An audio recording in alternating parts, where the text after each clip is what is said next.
የትግራይ ጊዜያዊ አስተዳደር መከላከያ ሰራዊት በሰሜን እዝ ካምፖች እንዲሰፍር ፌዴራል መንግስት ትዕዛዝ እንዳስተላለፈ ተደርጎ በማህበራዊ መገናኛ ዘዴዎች የተሰራጩ መረጃዎች ስህተት ናቸው አለ።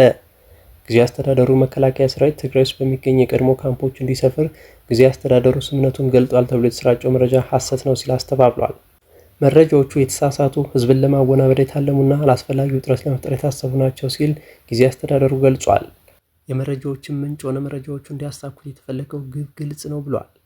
በተሰማኝ ዜና የዓለም ጤና ድርጅት ዶክተር ቴዎድሮስ አዳኖም የጦርነት ትርፉ ሞት፣ ጥፋት፣ መፈናቀልና ረሃብ እንደሆነ በመግለጽ ለልዩነቶች ሁሌም ፖለቲካዊ መፍትሄ እንዳለና ለሰላም እድል መስጠት እንደሚያስፈልግ በማህበራዊ ትስስር ገጻቸው ላይ መልእክት አስተላልፈዋል። አብይ የሚሉትን የሚያደርጉ ሰው እንዳልሆኑ አይተናል። ኦነግ ጠቅላይ ሚኒስትር አብይ አህመድ ሰሞኑን በተለያዩ የወለጋ ዞኖች የልማት ስራዎችን በመረቁበት ወቅት ለታጣቂዎች በድጋሚ የሰላም ጥሪ አቅርበዋል። ጠቅላይ ሚኒስትሩ ባቀረቡት በዚህ ጥሪ ላይ ምላሽ የሰጠው በጃልመሮ የሚመራው የኦሮሞ ነጻነት ጦር በበኩሉ ጥሪው ከልብ የመነጨ አይደለም ሲል ጥርጣሬውን ገልጿል።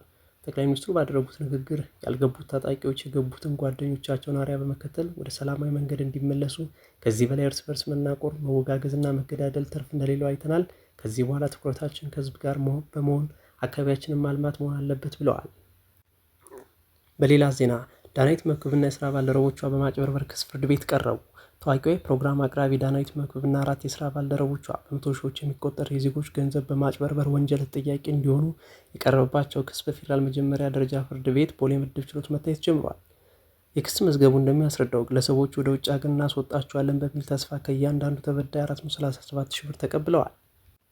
ይህ ክስ ትልቅ ትኩረት እንዲያገኝ ያደረገው ተበዳዮቹ ለኢቢኤል ኮንሰልታንሲ ገንዘባቸውን የሰጡት ዳናይት በሰራቸው ማስታወቂያ ላይ ያላቸውን እምነት መሰረት በማድረግ መሆኑ ነው ተብሏል።